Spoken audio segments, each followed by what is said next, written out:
Blizzard has just released a massive amount of information about Phase 2. Things like the new Gnomer raid, which will have 3 times more epics compared to BFD. Gold DKPs will be banned. Sneak peek into the new runes. Profession capped at 225 and new epic craftables. PvP changes regarding premades. New Stranglethorn event with epic rewards. New XP buff from level 1 to 25. And many, many more. We have a lot to talk about, so let's dive right into it, shall we? Let's start with the Gnomer raid, which will be a new 10-man raid, which will have 6 bosses and a new world buff. The old BFD world buff will only be available until level 39, so the new Gnomer will be the new meta. There will be a variety of new epics. They're going to showcase a couple of them soon here, but it will have 3 times as many epics compared to BFD, so I would assume minimum 9 or 10 epics to obtain from Gnomer, which we will have to raid a lot on this place. Players will be available to take some new profession chain quests here to obtain level 225 new epics from it. The first 2 weeks, the Gnomer raid will have a 7 days reset. So we're gonna have the first reset on February 13, which is gonna be 5 days after the release, and then the second reset is gonna be February 20. 1 week later, which I don't know exactly why they made that, but I think it's gonna be fine. After that, we're gonna have a 3-day cooldown, just like BFD. Boss updates, like we said, we had 6 bosses in total. The Crowd Pummeler will get his own arena with spectators, which will cheer for you or attack you. Who knows what's going to happen here. Grubis will have a couple of changes, and McEngineer Thermaplug. Obviously, all the bosses have been redesigned in terms of their mechanics and so on, so it's going to be like, we're going blind into this. The fights are not even tested. A lot of new loot. With a lot of new loot, this is just a bunch of it, probably only like 10% of it, because there are over 100 items in Gnomer, over 100. Here we have about 10 of them, and let's go over a couple of them. We have a pair of gloves, leather, which are kind of like Edgemaster gauntlets. We have a new trinket with attack chicken, which will fight for you for 1.5 minutes, but it's on a 30-minute cooldown, so we have a new mace, 240 mace with 16 attack power. Speed is kind of a fast 240. A new trinket for tanking we can see here with on use and passive thingy. So 1000 armor, but your movement speed reduced by 60%. Mace with 20 healing spells. Automatic Crowd Pummeler, obviously 22 strength, 69 attack power in bear form, and attack speed by 50% for 30 seconds. This is going to be like a huge item. Everyone will want this. This is going to be probably good even at higher levels. We'll see. We have an offhand here with 14 spell power, 2 intellect. It feels like the design is not final. They even stated here, please note that all examples are in works in progress and might not reflect the final stats. We have a couple of additional items, which are like toy items or fashion items. We have a pair of goggles, radiant ray reflectors. We have a teleporter, which I think it acts like a teleporter. It's gonna take you somewhere. Who knows? Maybe to Tanaris and Gatsusan. 4 hours cooldown, and it might fail as well. We have the Trog Transfigurator, which will transform you into a Trog, and the item sets. The cool thing about the item sets, we're not sure if those are the final stats. The cool thing about this is that if you're missing one set bonus from now, you're going to be able to get some sort of a token, which you will be able to trade it at a vendor to purchase your boots. Let's say, for example, if your boots are missing from the set. So they say here to help players get additional pieces that they are having difficulty collecting, there will also be armor piece token drops, allowing any player to use them to pick additional set pieces they may be missing. So probably the boots, it's for every set. If you drop the boot item, you can get any type of set, which is kind of cool. Like so many people, like there were missing like in BFD 1 set to complete their set. Phase 2 will have new skill books added to as a part of a 5-man dungeon player drops from various creatures. So this is not from Gnomer itself, it's from a variety of dungeons, probably from Scarlet Monastery, Razafran Downs, who knows. Quality of life improvements will not take a rune slot, and they will help address things such as aura short durations for paladins, totem control for shaman, or even part of manipulating combo points for rogues with the targets. Okay, so basically, a Testament of Enhanced Blessings, we're going to increase the duration of the Paladin Blessings, and maybe he's going to be able to buff the entire raid or somehow. Revelation of Totemic Protection will help the Shaman carry his totems easier with him, maybe easy management of totems, and Manual of Redirect, you're going to be able to swap between targets without losing your combo points. Interesting, because this has like PvP implications as well. On top of that, I hope they will make water for mages at level 40. Please make water for mages at level 40, and maybe even a summoning thingy so people from raid can take as much as they want. Maybe the one that we have in Wrath of the Lich King, where you can carry only 80 of them or 60 of them. 60 would be a good number because you don't want to like people to have too much water to carry with them. But hey, why not? We'll see more books. Apparently there's going to be probably for every class, so this is huge. I'm looking forward to see those drop and to discover them. We move now into the big part of this. This is the rune ability, guys. Oh my god. We wanted to provide everyone with a sneak peek. Keep in mind, this is a sneak peek. The new rune abilities that you're able to discover, and we continue to level up to 40. So we see here we have rune for belt, engrave your belt, and engrave your boots. They're showing like 2 runes per class. There might be more of them. We have Eclipse, which is a player favorite ability from future expansions that we bought back to Season of Discovery. Eclipse increases the critical strike chance to your next rat abilities by 30%. Next 2 rat abilities by 30%, and rat increases the critical strike chance of your next Starfire by 30%, with each effect stacking up to 4 times. Now I started leveling a Boomkin for phase 2. They're going to be deadly. So if you're... I don't know about this. It's gonna be... Okay, both spells also gain 70% chance at all time not to lose casting while they take damage. Then we have King of the Jungle. Fundamentally changes your Tiger's Fury by increasing all physical damage you deal by 15%, as well as instantly granting you 60 energy. As a trade-off for this, Tiger's Fury now has a 30-second cooldown. Paladin will get a Sheet of Light and Guarded by the Light. Sheet of Light will cause your damage dealt with your melee weapon to also increase your spell power. It will cause your critical heals to apply an additional heal over time on the target. 30% of your attack power for 1 minute. Huge. We have Guarded by the Light. Will cause your melee weapon hits to restore mana over time. However, the amount healed by Flash of Light, Holy Light, and Holy Shock will be reduced in half. I don't really know about this. I don't think people will be excited about reducing their healing in half for a couple of extra mana. Depends if fights are long, maybe this will be viable. We go to the Hunter. Melee Specialist is a passive ability which will reduce the cooldown of Raptor Strike, causing it to trigger instantly. Oh, causing it to trigger instantly. This is interesting. And each usage of Raptor Strike has a chance not to trigger its cooldown. Melee Specialist will also remove the cooldown on Mongoose Bite. Interesting. I think we're gonna see more melee hunters. This is a belt rune. Trap Launcher allows you to place traps in any location within 40 yards and allows you to place traps while in combat. Oh my god.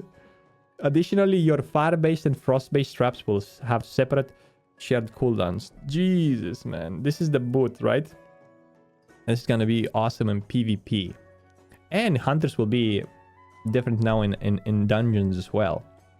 Warrior Runes. Warrior, we have a Railing Cry. It's a defensive ability which can be activated to increase the health of all party and raid members by 40 yards. 15% increase maximum health for 10 seconds. And then we have Blood Surge, which gives you some abilities... which gives some of your abilities a chance to make your next slam instant and cost no rage. Okay, so... we got it, boys. So next phase, we're gonna have 31 points in Fury for damage. I thought that people are gonna go deeper into the arms tree, but this is it. This is it. We're gonna go Fury for DPS in PvE. Oh, wow. Rogue Runes. We have the Shuriken Toss to throw a Shuriken at your enemy, dealing damage at your target and up to 4 additional nearby enemies. I'm not sure about this. Rogues got recently like a lot of other throwing thingies. As a caster, it's getting really harder to fight a rogue without... They can teleport next to you. They can throw guns at you. Another ranged ability seems a bit too much, to be honest. Then we have Master of Subtlety, which causes attacks while made stealthed and a short time after exiting stealth to cause additional damage. It's 10% additional damage. It's a boot rune for 6 seconds after breaking stealth. That's a lot, especially in a burst phase. Not bad. We have the priest runes where we have Mind Spike. Cast Mind Spike to blast your target with Shadow Frost damage and apply a debuff which increases the critical strike chance of your next Mind Blast on that target. The debuff can stack up to 3 times. And then we get the priest Pain Suppression. Pain Suppression can be cast on a friendly target to significantly reduce their damage taken and increase their resistance to the spell mechanics for a short time. The mana issues are not addressed so far.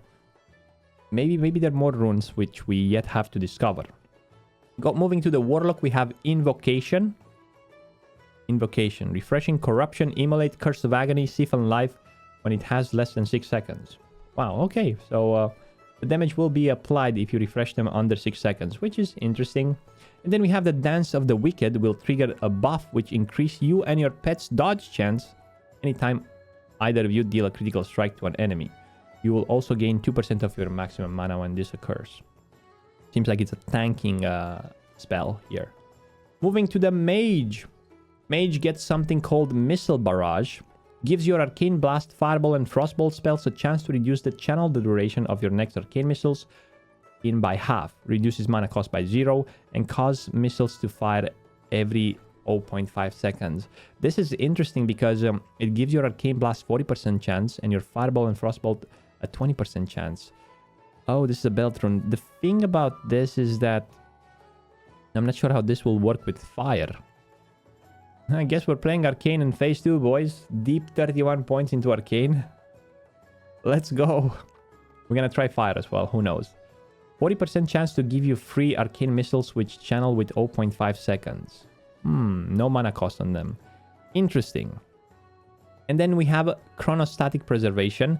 Fuses Arcane Fire and Frost magic to freeze chronomantic energy into stored for later use. You can hold this energy for up to 15 seconds before it combusts and expires. When unleashed, heals a friendly target for 700 to 1000 damage. I'm not sure exactly how this works, but okay. You can heal thyself too. Interesting. Shaman Runes, it seems that we are being showed 3 runes for the Shaman. We have the Maelstrom Weapon. When you deal damage with a melee attack, you have the chance to reduce the cast time of your next Lightning Bolt, Chain Lightning, Lesser Healing Wave, Chain Heal, or Lava Burst spell by 20%, stacks up to 5 times. Spirit of the Alpha. Engrave your boots with the Spirit of the Alpha rune. Infuses the target with the Spirit of an Alpha Wolf, increasing the threat generated by the target by 45% for 30 minutes. I'm not sure exactly if Shamans had any problems with tanking, but who knows. And yet we see the Two-Handed Mastery. Engrave your chest or robe with the Two-Handed Mastery rune. Each time you strike an enemy with a two-handed weapon, you gain 30% attack speed with two-handed weapons for 10 seconds. Ooh. And now we move to the Blood Moon, the PvP updates. We had some leaks lately. So with Phase 2 Season of Discovery, we are introducing a new PvP called the Blood Moon effect. This new event brings a bit of mayhem in Stranglethorn, and the Blood Moon will shine above a zone, casting an eerie red fog on the area, building on that what we have learned from Ashenvale PvP event in Phase 1. We have created this event to occur a more predictable timetable so that players can plan for when it's going to take part. So it's going to take part every 3 hours. The duration is going to be 30 minutes. And it's going to take place in Stranglethorn Vale. During this event, killing players will allow you to earn currency which can be traded for various rewards. While you can still grow up with your allies for the event, group up, the Blood Moon is a harsh mistress and it will punish those in raid groups. For those who would rather live in peace and harmony in the land, you can opt out of the event by speaking with the emissary. You will not be able to earn any rewards from the event if you opt out, and the general round PvP rules will still apply. PvP rewards. If you are looking to spend some currency on the new rewards, you will want to seek out the merchant outside of the Gurubashi arena. Players will be able to earn new class-specific rewards. And here we can see that we have epic items. There's a BOE blue mace in the world called Heaven's Light, which has 30 damage per second and 270 speed, more stats, And it's 50 with 100 damage or something like that. The interesting Fire Mage ring, unique equip, so you can only have one epic. Interesting. Increases damage done by fire spells by 16% and 9 stamina, 6 intellect. You can see the stats makes it kind of a PvP item, but also a PvE item if you're playing fire. We get 2 new mounts. It's from the event. They look pretty cool. Why do we have a gnome on both of them since it's a faction? Okay. PvP updates were coming to the matchmaking system. While we understand that it can be frustrating for solo players to match against pre-made groups, we want to be careful about impacting queues. To address this, we are preventing 2 changes. Player in groups of 5 or fewer, you will have a higher chance to match against a group of 5 or fewer. Likewise, if you are in a group of 6 or more, you will have a higher chance to match with groups of 6 or more. So they're putting a chance for premades to be matched versus other premades, and then pugs to be matched versus pugs, based on how many people are queuing. I think it's pretty good. The system will be ignored if there aren't any people queuing. So if you play early in the morning, you will still be probably facing premades and so on. Interesting. We'll see how it goes, but it's obviously not fun to just be matched versus premades and not being able to solo queue. Ashenvale updates. Ashenvale will be moving to a 3-hour timer as well in phase 2. And the weekly quest world buff will not apply to players above level 39. So you can only use the buff to level. It's nice that 20% movement speed is cool. However, it's going to get removed at 39. You're not going to be able to use it at 40. On top of that, the Ashenvale PvP event is not going to overlap with the Stranglethorn event. So it's going to be 1 hour. So if the Stranglethorn event is going to be at 3 p.m., the BFD event is going to be at 2 p.m. Also, at level 40, I don't think you get the weekly quest anymore for the Ashenvale event. Well, you can still get probably Revere, but you're just not going to be able to do the weekly quest at level 40. Profession updates. A lot of profession updates here. Oh my god. Well, we have the cap at 225. There's going to be a new quest chain in Gnomer that will unlock those epics. I see a couple of nice things here. We have like a mail helmet with a lot of armor, strength, agility, intellect, and everything. Then you have hit. Engage in radiation mitigation protocols in this helmet, causing you to immediately remove all active poison effects and gain immunity to all nature damage for 3 seconds. Oh, ho, ho, ho. You can even see the materials required. And then we have the caster one, which is tailoring, by the way. The helmet with tailoring, not with engineering, how I was expecting. It's a monocle, so it's a one-eye goggle, which will have stamina, intellect, 22 spell power, mana per 5, and harness the latent arcane energy in the nearby air to give you charged inspiration, reducing the mana cost of all spells by 50% and increasing damage and healing done by up to 50 for 12 seconds, up to 50. It's gonna have a burst. 10-minute cooldown, however, on all of them, which is interesting. Then we have the Paladin Healer plate helmet, which has 14 stamina, 15 intellect. Oh my god, at level 40. Those are huge stats, boys. Gain reinforced willpower, preventing silence, interrupting effects, and spell pushback effects for 10 seconds. Interesting. Alchemists and enchanters will find a couple of new recipes. For enchanters, you have Sigil of Innovation. Unique 5, you can have 5 with you probably. Gain an enchanted Sigil of Innovation, empowering you to deal up to 20% increased damage and healing with spells. And also 20 attack power for 30 minutes. This can only be applied outside of combat. Okay, so it's like free 20 spell power if you're engineer. Buff or, 20 attack power. This will make a lot of parsers try to go probably for enchanting. Enchanting mats might go up in price. Holy moly. And then we have like a mildly irradiated rejuvenation potion, which restores health and mana. Okay. Mana and health. Also increases attack power by 40 and damage done by all spells by 35 for 15 seconds. Ooh. This is interesting. A potion that increases spell power, attack power, and spell power. Spell power by 35. Maybe alchemy is going to be the new meta. My god. No more gold DKP runes, guys. No more gold DKP runs. This is like the one change that a lot of people will get like triggered by. We are experimenting with a new policy which will no longer allow gold DKP runs in Season of Discovery. While we understand that there are some benefits for those who find this a convenient way to gain gear, we also recognize that there are concerns surrounding the erosion of traditional guild and social structures that are part of the spirit of Season of Discovery. Given the experimental nature of Season of Discovery, we want to try things without this type of transaction taking place in the game mode. With the launch of February 8th, we will be restricting this activity. We will have more information to share on our official channels, and we'll be monitoring the feedback closely. Oh my god, this is gonna be a lot of outrage here. I don't mind, to be honest. I haven't done any DKP so far in Season of Discovery, but some people will be like mad. I have no comments on this. I'm gonna try to see how it goes without gold DKP and so on. Well, just like it used until now, I haven't done any so far in Season of Discovery. It's not too late to join Season of Discovery. This is as a closure. For players looking to catch up with their friends above level 25, we will be implementing a 50% experience buff for players between level 1 and 25. 50%, double. Players also see an increase in experience gain with the Black Phantom Deep's raid dungeons when it's cleared. The raid dungeon will still continue to run with the current lockout timer, and players will no longer gain the world buff beyond level 39. However, waylaid supplies will see an adjustment. We will share more later, but there will be a significant increase in experience gain from them turning them in. So the new leveling meta is going to be 50% buff, waylaid supply boxes, BFD raids, and so on. Thank you for reading and watching. We look forward joining to the challenges ahead when Phase 2 goes live on February 8th at 1 PM PST. Okay, let's read it here again. So players will see an increase in experience gain within the Black Phantom Deep's raid dungeon when it's cleared. The raid dungeon will still continue to run while with the current lockout timer. Okay, so it's still gonna be like a 3 days cooldown timer.